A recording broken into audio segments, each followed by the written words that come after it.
Hey, Jeremy, it's good to see you. Kimberly Strong, welcome.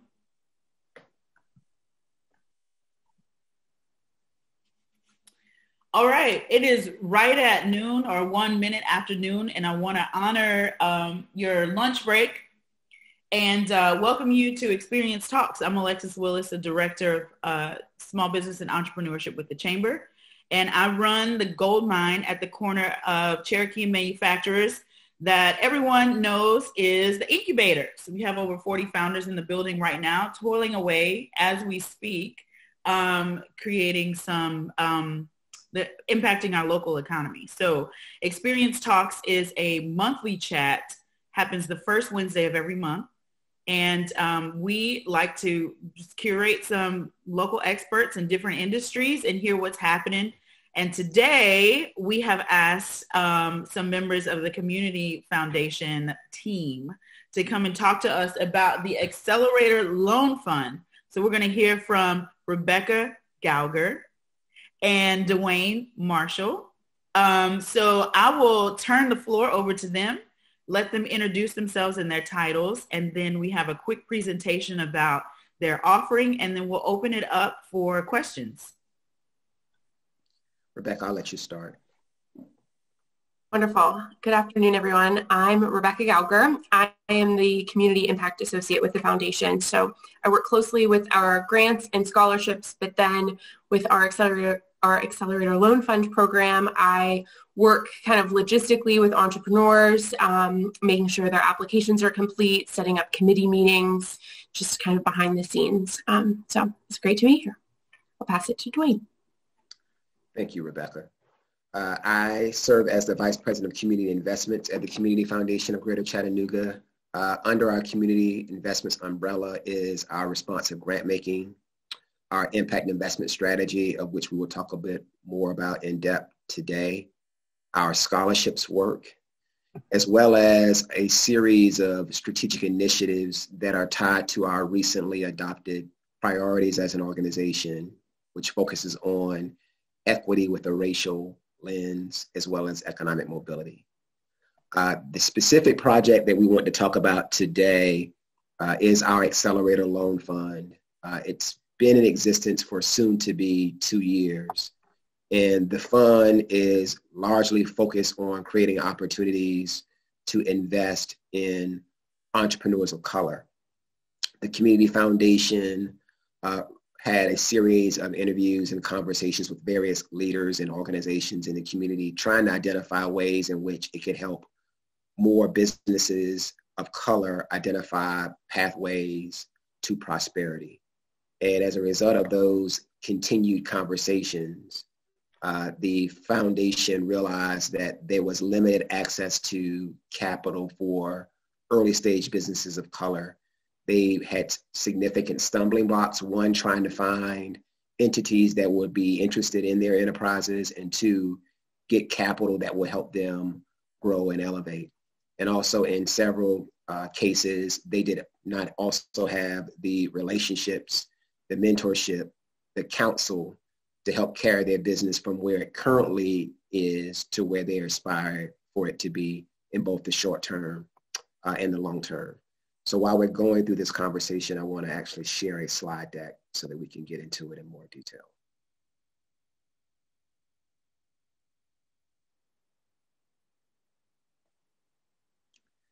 So as I mentioned a few minutes ago, and hopefully you all can see my deck, I believe you can. As I mentioned a few minutes ago, again, I've been at the institution now 2 years. Rebekah Gouger recently celebrated her 1-year anniversary at the organization just this past week. And prior to the arrival of both of us, the foundation had been on this continual learning journey, talking to citizens in the community, obviously board members and staff, and other stakeholders, having some intentional conversations to identify what was perceived to be the most pressing issues facing the city of Chattanooga. And as you can imagine, there's a host of information that came back from those interviews, those focus groups, and those conversations. But there were two overriding themes that consistently presented themselves.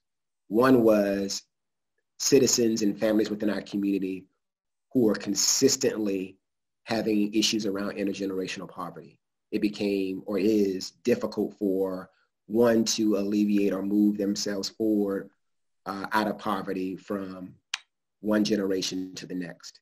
Those who are currently grappling with poverty, there's a high likelihood that that level or state of poverty will continue into the next generation. That's not a unique dynamic to Chattanooga. That's something that plays out across the country, but it's ever present here. And as a result of that intergenerational poverty, we were trying to or looking to see how we can invest and support those who want to be more upwardly mobile. And upwardly mobile is broad. That's both economic mobility, educational mobility, but also feeling as Chattanooga and Hamilton County is a place where they can thrive and prosper if they work hard and focus themselves. In other words, being a place in a community where they can reach their fullest potential. So as a result of those conversations, our foundation went on this extended learning journey, talking to fellow community foundations across the country, as well as issue and thought leader experts in the issues that we have now prioritized. Again, that being equity and economic mobility. And as a result of that journey, those conversations, a really dynamic board retreat, in some additional internal and external conversations, we developed a new mission statement, a new vision statement, a new set of values, and obviously a new set of priorities for our institution. And our new mission, which I'll read here briefly, is together with our community and partners, we transform generosity into lasting change toward a prosperous and just Chattanooga where all can thrive and achieve their full potential. We really rally around this mission. There's two words that I want to lift up and amplify, one being together. So although we have developed this strategy and this approach, we know wholeheartedly as an organization that we're not going to be able to realize these objectives without the support of the community, without the support of partners like the Chamber and many others, in order for us to realize this goal. We are all in to partnership and collaboration to accomplish our objectives. So to go deeper into the Accelerator Loan Program, again, this is an intent to really focus in on businesses of color. Our program didn't necessarily start that way. Initially, we wanted this to be a platform that would support in all small businesses that were having challenged access to growth capital based on the stage of their enterprise. But as we got further into our program, and quite frankly, as the items began to play out regarding the COVID-19, we realized that there was a critical need for us to narrow our focus towards businesses of color. Nationally, since COVID-19 has been impacting our community, it has been stated that over 40% of minority enterprises have been lost since March of 2020. That obviously is a national number, but there's obviously a lot of local pain in that same arena as well. So we wanted to narrow our focus to really lean into that challenge.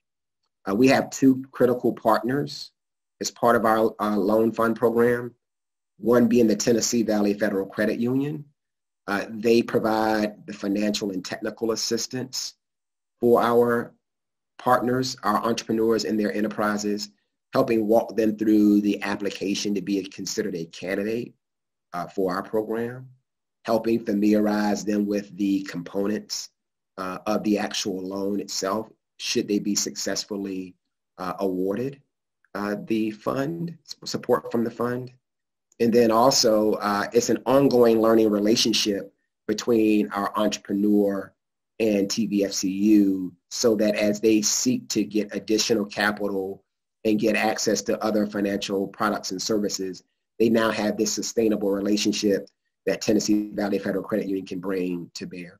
Tennessee Valley Credit Union obviously not only works closely with the entrepreneurs in our portfolio, they work closely with us as an institution so we can be aware of any additional ways, financially or otherwise, in which we can support these entrepreneurs in their businesses. And then we have another partner, that being Launch Chattanooga. Launch Chattanooga, which many of you may be aware, they have an ongoing educational platform where they train and inform entrepreneurs who may come to the table simply with an idea, and they equip them with the curriculum, with the know-how, with the key components that they need to get their business from idea and concept to a full living, breathing, and thriving organization. They have, up to this point, been the main door in which our entrepreneur candidates have walked through, and that we have identified candidates for our program. We could not execute our program without the two of them. We would also be remiss if we didn't mention that we also have a committee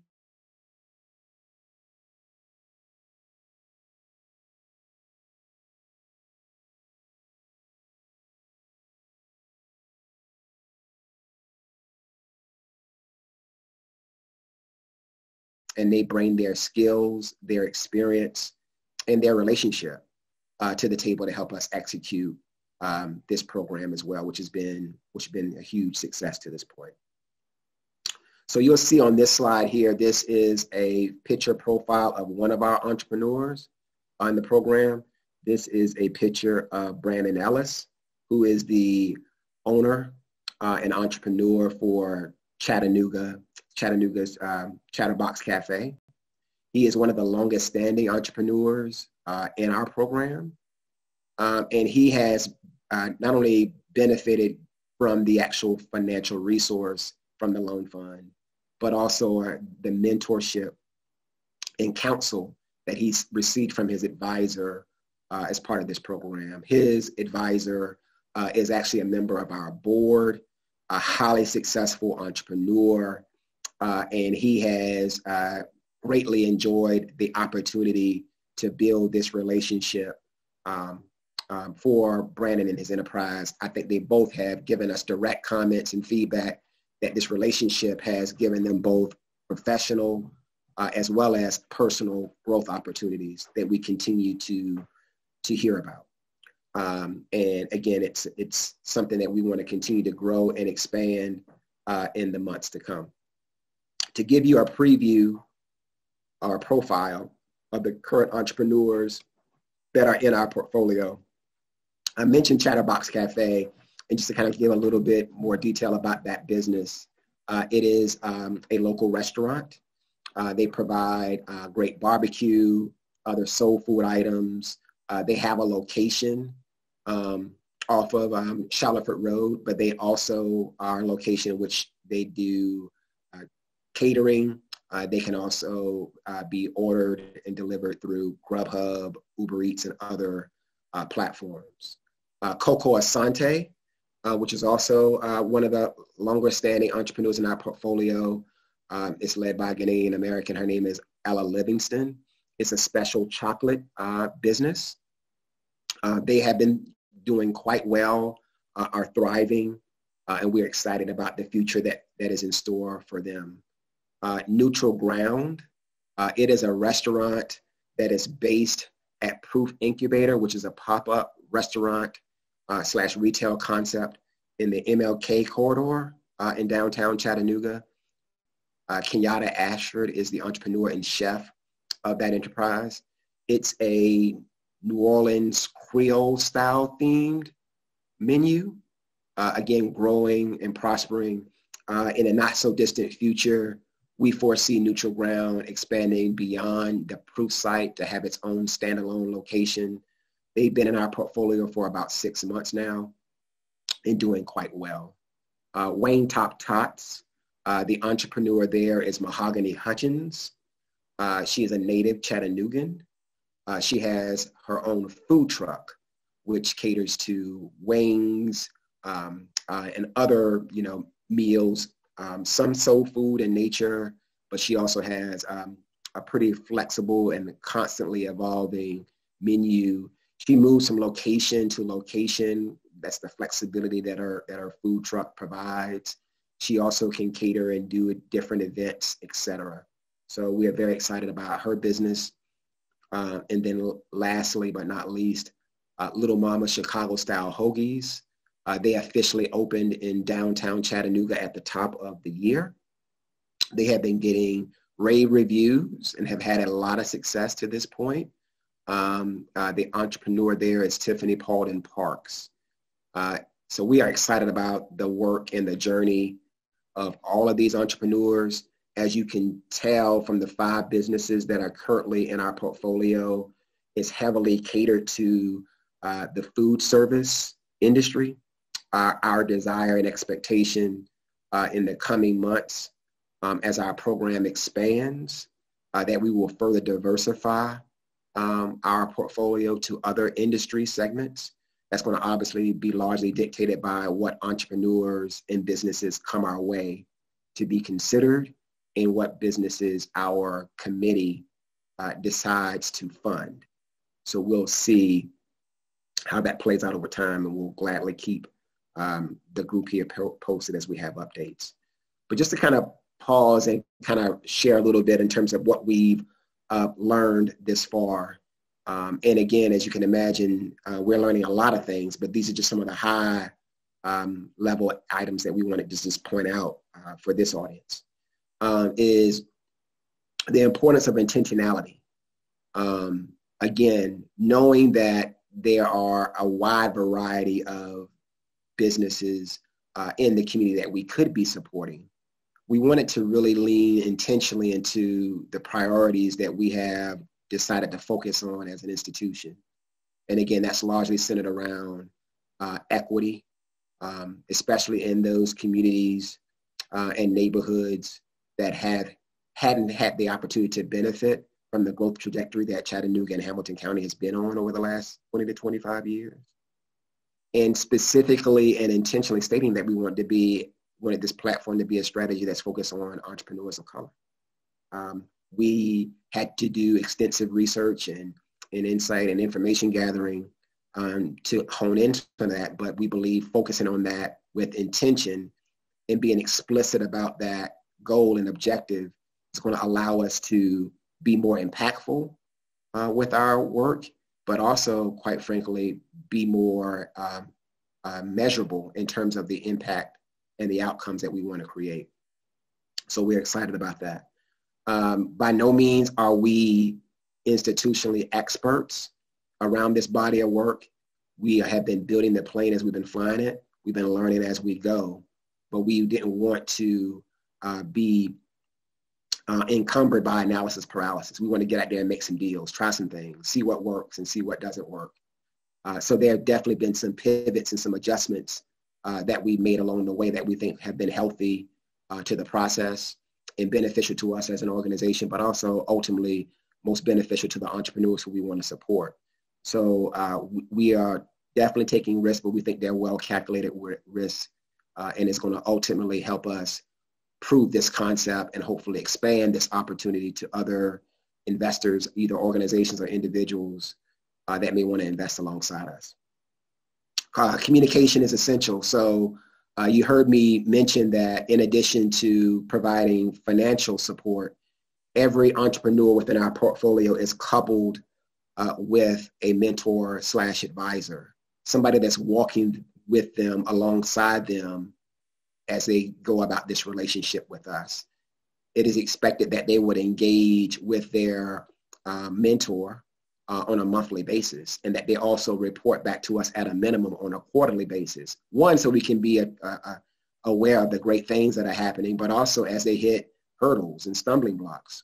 We want to know that so that we can get on the front of that and maybe play a role in providing them some additional support beyond the capital that can help them grow and focus on the core as elements of their business. So that's something that we want to do. But that communication, that open communication is critical. One, for the health and relationship between the entrepreneur and the mentor / advisor.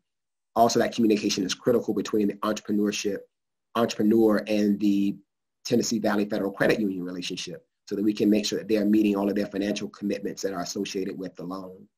And the more consistent they are with their communication with us, the more informed we will be of what other services we can provide that will be helpful to them.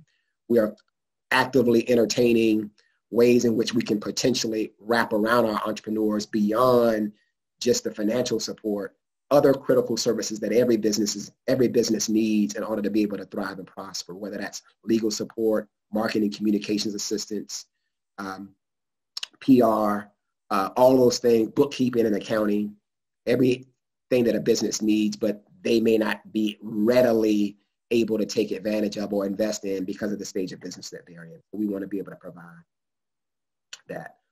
Philanthropy needs new skills to assess risk differently. Every investment isn't going to be easily able to be measured quantifiably. Some impact is going to be generated not quantitatively, but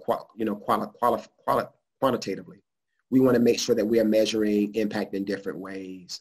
And some of that is going to be directly through conversations that we have with these entrepreneurs and showing and helping to tell their story so that our board, our committee, and the community at large can get a better sense of the impediments that they face that other entrepreneurs and other businesses may not come across. And then last but not least, we have learned through this experience the true unique power of narrative. By these entrepreneurs telling their stories, how they got started, how they are showing resilience in spite of a pandemic and other circumstances that have come their way, and thriving in spite of, our expectation is going to inspire other people who may also want to pursue an entrepreneurial path. It's going to convince them that they can do it, that it's a realistic option and goal for them.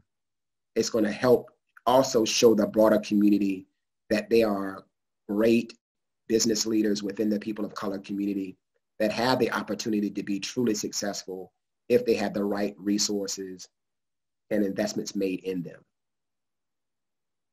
And then going forward, our impact investment strategy right now is exclusively focused on this Accelerator Loan Program. But our expectation is that we will entertain other opportunities, other sectors, other levers within the broader impact investment conversation for us to invest in. That could be housing, that could be a wealth of other social services that we may lean into.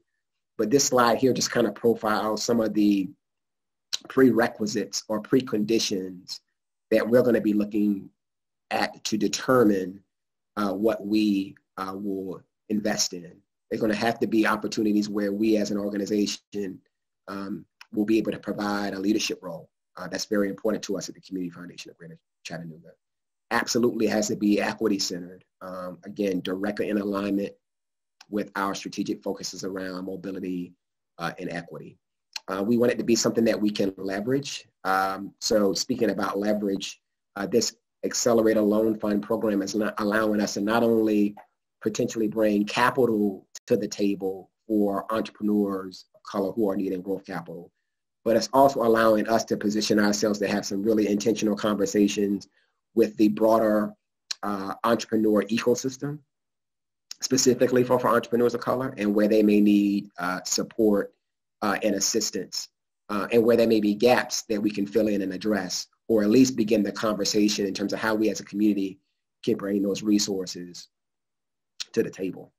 It has to be cross-functional. We want to provide opportunities that allows us to not only get our community impact team engaged, but there be opportunities that will be of interest and would excite our donor audience, because they may want to also identify ways in which they can invest and support. And then also something that is catalytic.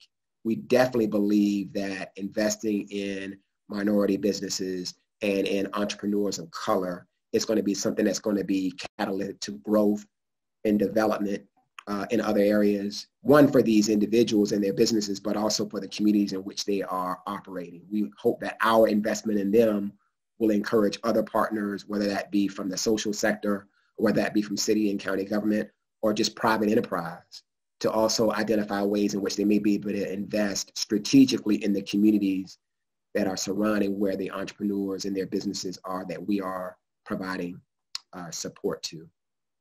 So I'll pause there and want to make sure that Rebekah Gouger also has the opportunity to provide any additional insight about the Accelerator Loan Program, our impact investment approach broadly that we may not have had a chance to bring up thus far in the conversation. And then we'll open ourselves to questions. I just want to emphasize the relationships that this program has brought about. I think it's really important, and especially during a time of COVID-19 where small businesses are experiencing changes rapidly, and for entrepreneurs to have those relationships to kind of call on at a moment's notice that they wouldn't otherwise have, for that support and flexibility, I think has proven to just be very important during a time like this. So thank you.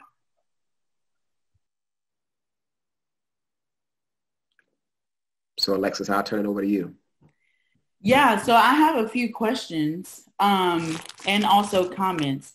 One, a couple of things that stand out to me that I just like makes my heart sing were the phrases impact investing.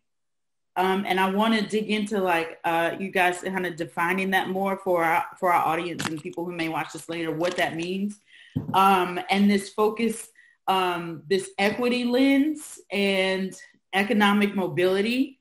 I've always believed that the best way to empower someone is economic empowerment.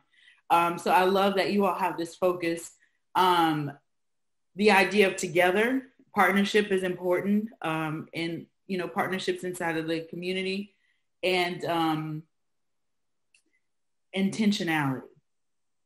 All of those words, and I'm going to go on record to say that we often like think of them as buzzwords, but I know both Rebekah and Dwayne and the rest of the Community Foundation team, they embody all of those words. Like they walk in it like they talk it.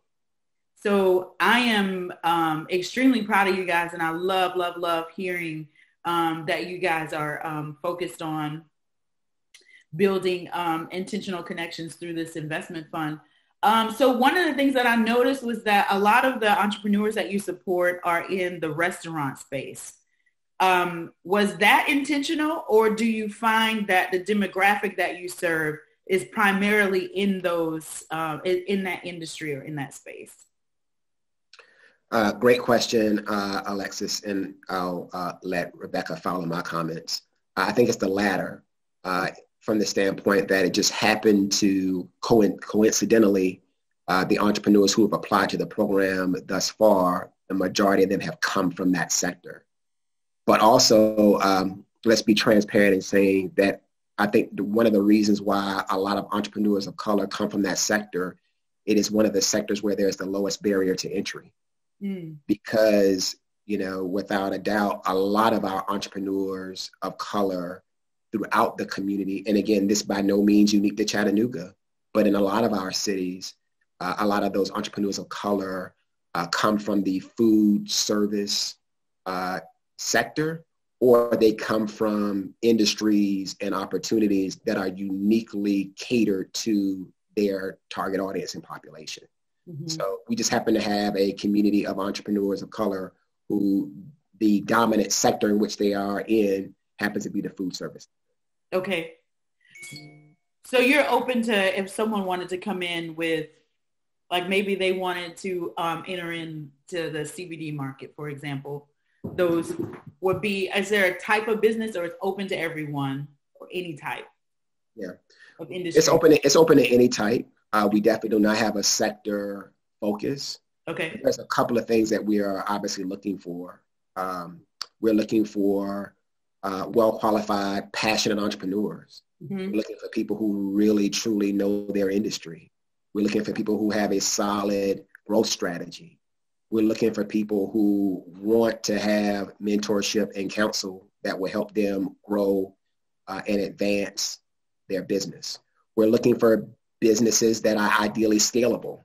i.e. they will have the opportunity within a short window of time to not only grow and expand their business, but also grow and expand their staff in order to grow their business. Because we want to ultimately be in positions where we're building wealth and increased opportunity, not only for the entrepreneur, but hopefully they're growing and scaling their business where they can provide a pathway to a livable wage job for other people within their community who may not currently have access to it. Mm-hmm. So those are just some of the things in which we are looking for. Right now, we don't have, I guess you could say, a threshold in terms of years of operation.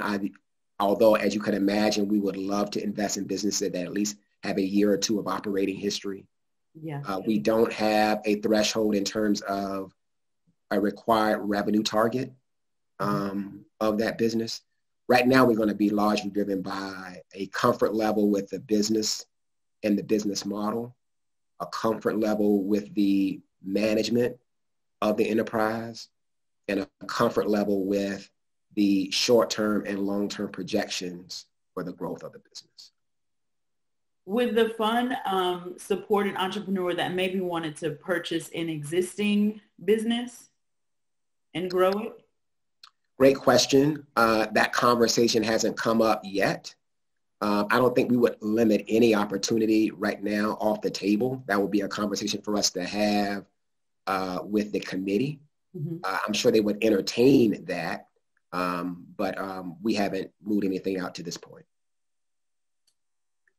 Have you all gotten any pushback around your focus on having an equity and a lens that's through an equity? Let me see, what did you say? An equity racial lens? That's what my notes say, but I think I was jumbled up your words a little bit. Yeah. But have you gotten pushback on having that be a part of your focus? It looked like it was also a part of your it was on one of your slides, so you guys are intentional about it. Have you had to justify that position as you all move forward? Yeah. So the approach that we're taking is making investments with a racial equity lens. Yes. And let me further explain what I mean by that. Okay.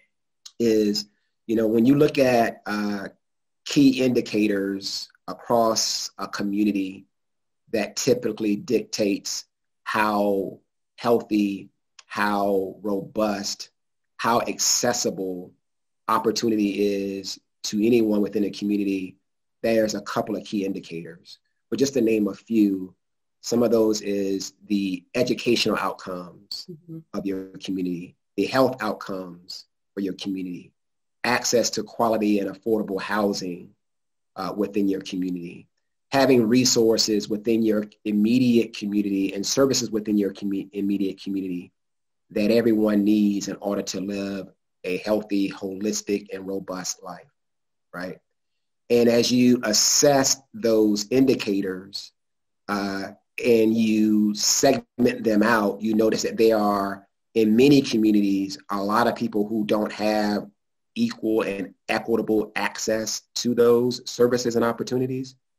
And when you further segment that data out by race, you realize more often than not that people who are most adversely impacted or who have the least amount of access to those services and resources tend to be community of color. And again, I want to flag this once again. This is by no means unique to Chattanooga. This is a dynamic that plays out across our country. Mm-hmm. In fact, there are very few major metropolitan areas. Well, I don't say very few. I would argue that there are none. There's not a single metropolitan community in our country where the people who are most adversely impacted due to inequities are people of color. There's not a single community within our country where that's not the case. The data speaks to that. Yeah. So when you say justifying looking at these equity issues and equity outcomes from a racial lens, we didn't have to justify because the data did. Mm-hmm. By pointing to the data and helping our board and our committee literally get a chance to assess and review and wrestle and rumble with the data spoke clearly that this needed to be the approach, that we couldn't discuss and have an honest transparent and most importantly, effective conversation about equity without also having a specific conversation about race and outcomes along racial lines. Mm-hmm. So the justification was resolved by, looking at the data. Yeah. Ooh.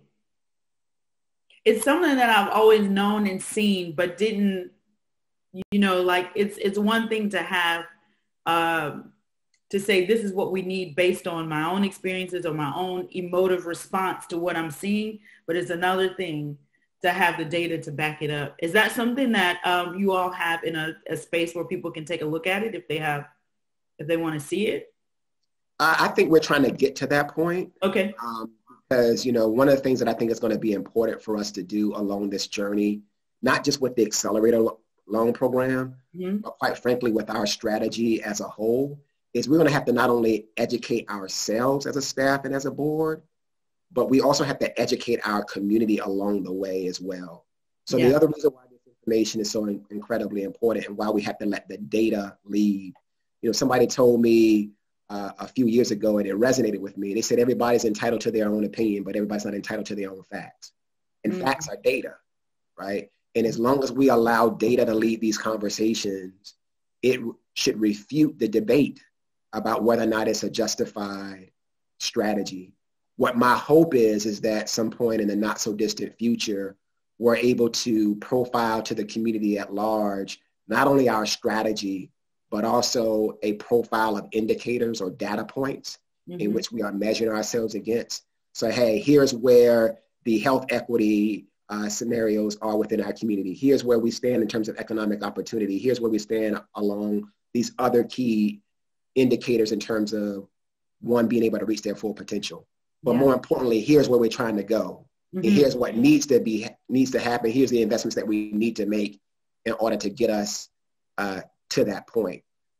So we're not there yet in terms of, for lack of better words, having a dashboard or a data set that mm-hmm. is public facing, but I think it will be wise for us to aspire to go to that point. Yeah. Rebekah, you have anything to add? I'm going to pause for a second and see if you want to chime in or if we have any questions from any of the participants. I don't think so. I'll wait. Yeah, if there's questions. Mm-hmm. Oh, I do have a question. Dwayne, thank you very much, by the way, for insightful information that you provided in a very concise way. So thank you for that. 6 slides is pretty amazing, by the way. My question, and you may have answered it, maybe my mind was dwelling on something you had just recently said, so I apologize in advance, but I am curious as to whether or not there are any expectations, like hard and fast rules, if you will, like as a participant and a recipient of this fund, I have to do this, this, and this, or I'm kicked out, or I have to do this, this, and this by this time, or I get a formal written notice or something of that nature. So are there hard and fast rules as to what the participants have to do to be able to continue to participate in the program? That's a great question, Mary. And I'll let my colleague Rebekah jump in if there's anything that I miss. So we do want to give the program a certain level of rigor and expectations because we feel that it's in the best interest of the entrepreneur that we set expectations so that they are in the position to grow and prosper and advance as they identify other financial opportunities down the road. One expectation is the communications piece, that they are in consistent monthly communication with their advisor and that they are in, at a minimum, quarterly communication with us, right? That's one. 2, there's obviously the financial commitment of making sure that they meet the obligations of their loan payment, whether that is under the term loan structure or a line of credit structure, whatever financial product that we decide to partner up with them initially, that they are meeting their financial obligation. We obviously want them to grow and have successes. And as they are happening, we want to be informed of those, right? And then lastly, I'll say, and again, Rebekah, if there's anything I missed, please add. As we identify other potential entrepreneurs down the road that we grow and advance to, we want them to be ambassadors for the program.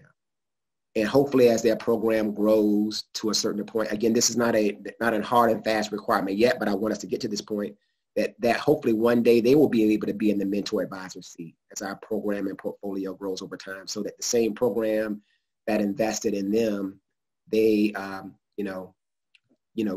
give it forward by also investing in that next generation of entrepreneurs down the road. But beyond that, meeting their financial obligation, clear and consistent communication with their advisor, as well as with us as an organization. I think that's really the heart of it. I'm sure as we evolve and grow and experience things, we may add to that expectation list, but I think those are the key requirements right now. Okay, so then as a follow-up to that, and I'm so glad you said pay it forward, because I'm a firm believer if I get something, then I need to give something, and I may not give it back right away, but I certainly need to put it in my I owe you column. So as I reflect back on when I started my business 26 years ago, I know that first year was super tough and there was no time for me to give back. But in month 17, I began participating on a nonprofit board. So I would be curious as to your thoughts on whether or not that becomes a requirement, or if it's strongly encouraged early on to get them out in the community. It did more for me than just be giving back. Selfishly, it gave me an opportunity to promote my business because people got to know me as me and as a participant on the board. So I would hope that y'all would do something like that. Have you talked about it? We haven't talked about it, but I think that's a great idea. I think every business should have a for-profit commitment, but also have a nonprofit responsibility to be a good corporate citizen, right? I think that's a great idea because I think it's helpful to them as individual leaders to feel as a more committed fabric to their community in which their business is operating. I think that is a great suggestion. We may not necessarily put a time window in terms of when they should do that, because that's going to vary from entrepreneur to entrepreneur and from business to business. But I think that's a great suggestion. Is to encourage them to see other ways in which they can civically engage. And maybe not only just for themselves as an entrepreneur, but maybe their business as a whole, kind of get their employees also engaged. For those who have employees, get them engaged some way, somehow civically in the community. I think that's a great idea. Yeah, I would just encourage them to make sure they focus their effort. I learned the hard way, and I joined a nonprofit board that I really didn't have a connection to. There just wasn't a passion on my part. I mean, I wanted to help, and I gave it my all, but it wasn't like something that maybe one of my family members was suffering from, or it wasn't, a personal passion of mine. And so once I learned that lesson, after that, I was very intentional about what I did and who I did it for, because then I knew my time was well spent. So I think too often entrepreneurs will ask me that question, like, well, should I join this board? And I'm like, well, what's the connection to your business, or what's the connection to you personally? And if they couldn't answer that, then I was like, time out. You need to rethink where you spend your time. We only have 24 hours, and let's face it, we got to make sure those count. So anyway, but yeah, thank you for that. I appreciate your response. Thank you. If someone wanted to be involved with the fund, not necessarily as a recipient, is there an opportunity for that? Like maybe they wanted to participate as a partner, like alongside TVFCU or Launch Chattanooga, or maybe they wanted to write a check. Is there an opportunity there? And if so, how? Good question. We definitely want to potentially have opportunities for others to invest in this program. We are still considering our program to be in the pilot stage. So the investments thus far financially into the fund have been exclusively made through foundation resources, as well as a couple of donor advised fund holders who believed in this concept and wanted to invest in it. There will definitely be opportunities in the not so distant future for others outside of that to invest. We just haven't put a timeline on that yet. In terms of other ways for others who are interested to invest and support, a couple of key ways where you guys can help us. We are always looking to build out our directory of mentors and advisors who want to support this program and support the entrepreneurs that we decide to invest in. And the key ingredient or ingredients that I believe that make a really good advisor / mentor is a heart for service and a belief in entrepreneurship, and see this as a critical pathway for them to be able to give back to support the growing entrepreneurial ecosystem within Chattanooga. I think the other things beyond that acumen and that passion, we can take it from there. But we could definitely use other entrepreneurs and mentors and advisors to support. To be candid and very transparent, because I think that's always important. It's important that more of these entrepreneurs see mentors and advisors, in my opinion, that look like them. Yes. Because they need to know that they are people who are actively succeeding in the discipline that they seek to pursue. Again, not a requirement, but I think that would be great. I think it would speak volumes about Chattanooga in the right way if that was brought to the table. In other ways in which people can help, and it's funny, Alexis, that you posed that question, because that was a question that we want to actually be posing directly to you, not necessarily in this virtual space, but it's something that we wanted to talk to you about from your seat at the Small Business Development Center. You know personally, because of the work that you're doing, what are some of the challenges and pain points that some of these entrepreneurs of color may experience day to day, week to week, year to year, that we quite frankly may not be privy to. It's important that as we are making these decisions in terms of what entrepreneurs we do or do not decide to invest in, that's being brought to the table as part of the decision-making process, because many of our committee members may have the desire to invest in these entrepreneurs, but may have a blind spot to what some of these entrepreneurs are wrestling with. They may not show up in other spaces, right? So it's important for that to be brought to the table. And then ultimately, they may be good entrepreneur candidates for our program that may not have a direct affiliation with launch, but that you may know because they come directly to the Small Business Development Center or some other avenue in terms of how they get through your door or in your inbox or both. So, you know, we are always looking for people to bring forward to us great entrepreneurs and businesses for us to be in conversation with to see how we can possibly partner. I would say some of what I see is has to do with capacity. They're working full-time jobs and don't necessarily have the capacity to grow something from scratch because their job consumes most of their daytime. By the time they get off their job, it's not a good time to go talk to a bank, for example. Banks are closed. So I see some of that, which is why I asked if the fund would be open to entrepreneurs who may want to purchase an existing business, because there's a runway that they don't have to, you know, they can skip a window, you know, like they're still starting from scratch, so to speak, but not necessarily from an idea on an index card. So there's a history with the business that they're going to purchase that they can look at and see an opportunity, use their natural skill set to help it grow. And quite frankly, if I were to go into entrepreneurship, that would be my pathway, was to purchase something that already exists and that has some traction, bring it up from the ashes and take it from there. always access to capital is one thing. I think it would be helpful to have mentors that, look like me and that may have,